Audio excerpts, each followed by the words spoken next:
നെടുങ്കണ്ടം ഗ്രാമപഞ്ചായത്തിൽ റിപ്പബ്ലിക് ദിനാഘോഷം നടന്നു. പ്രസിഡന്റ് ഷിഹാബ് ഇട്ടിക്കൽ പതാക ഉയർത്തി. ചടങ്ങിൽ വെച്ച് പഞ്ചായത്ത് നടപ്പിലാക്കുന്ന ടൗൺ സൗന്ദര്യവൽക്കരണ പരിപാടി ഉദ്ഘാടനം ചെയ്തു.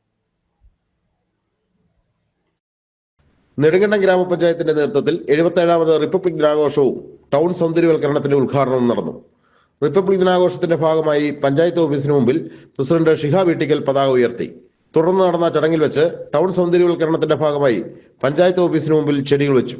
വരും ദിവസങ്ങളിൽ വ്യാപാരികളെയും മറ്റ് സംഘടനകളെയും പങ്കെടുപ്പിച്ചുകൊണ്ട് വിപുലമായ സൗന്ദര്യവൽക്കരണ പ്രവർത്തനങ്ങൾ നടത്താനാണ് പഞ്ചായത്തിന്റെ ലക്ഷ്യം. ഇതിനായി ടൗണിലെ എല്ലാ വ്യാപാര സ്ഥാപനങ്ങളുടെയും മുന്നിൽ ചെടികൾ വയ്ക്കുകയും വിനോദസഞ്ചാരികളെ ആകർഷിക്കുന്നതിനായി സെൽഫി പോയിന്റുകൾ സ്ഥാപിക്കുകയും ചെയ്തു. നെടുങ്കണ്ടം ഗ്രാമപഞ്ചായത്തിനെ മാലിന്യമുക്തമാക്കുക എന്നുള്ള വലിയൊരു ഉദ്ദേശമാണ്. എല്ലാവർക്കും അറിയാം, നെടുങ്കണ്ടം എന്ന് പറയുന്നത് കുമളി മൂന്നാറിൻ്റെ ടൂറിസം മേഖലയുടെ നടുവിലായി സ്ഥിതി ചെയ്യുന്ന ഒരു ഗ്രാമമാണ് നെടുങ്കണ്ടം ഗ്രാമപഞ്ചായത്ത്.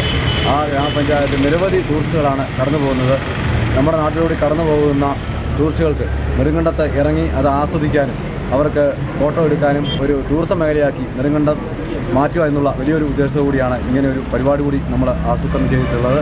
വരുന്ന ആളുകളിൽ നമ്മുടെ വ്യാപാരികളും അതുപോലെ റോട്ടറി പോലുള്ള പ്രസ്ഥാനങ്ങളും എല്ലാ സംഘടനകളെയും കൂട്ടിച്ചേർത്തുകൊണ്ട് നെടുങ്കണ്ടത്തിൻ്റെ എല്ലാ മേഖലയിലും ചെടി വെച്ച് പിടിപ്പിക്കുക എന്നുള്ള വലിയൊരു ഉദ്ദേശം കൂടി ഇതിന് മുന്നിലുണ്ട്. ചടങ്ങിൽ പഞ്ചായത്ത് വൈസ് പ്രസിഡന്റ് ശ്യാമള വിശ്വനാഥൻ, ആരോഗ്യ വിദ്യാഭ്യാസ standing committee chairman Mohanan Mullakkal, panchayat secretary Vishnu Sunil, assistant secretary Manjusha, മെമ്പർമാരായ കെ രാധാകൃഷ്ണൻ, ലിൻസി സിബി, റെജിമോൻ, ജിനു ജോയി, സെലിൻ, റോട്ടറി കാർണവം city president doctor Sunil Devaprabha, rotary east hill president Sojan Kuriakose, panchayat ജീവനക്കാർ, റോട്ടറി അംഗങ്ങൾ, ഹരിതകർമ്മ സേനാംഗങ്ങൾ തുടങ്ങിയവർ പങ്കെടുത്തു.